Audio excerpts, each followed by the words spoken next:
perfect pastry would be different for everyone, I'm sure. But for me personally, I would like, as far as like a breakfast pastry, something flaky, crunchy on the outside, and buttery and soft on the middle. My philosophy surrounding dessert is to make something that I would enjoy eating. The biggest thing for me is if I try a dessert and I can't stop eating it, then I know I have something good.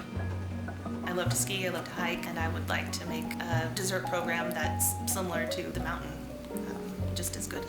So.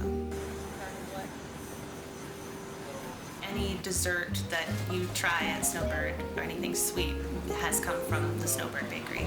So a dessert at Bistro, or a dessert at Wildflower, or a dessert at the Aerie, or pastry at Baked and Brewed has all come from the same bakery. It's made in-house that day from scratch from the team of 9 bakers that we have.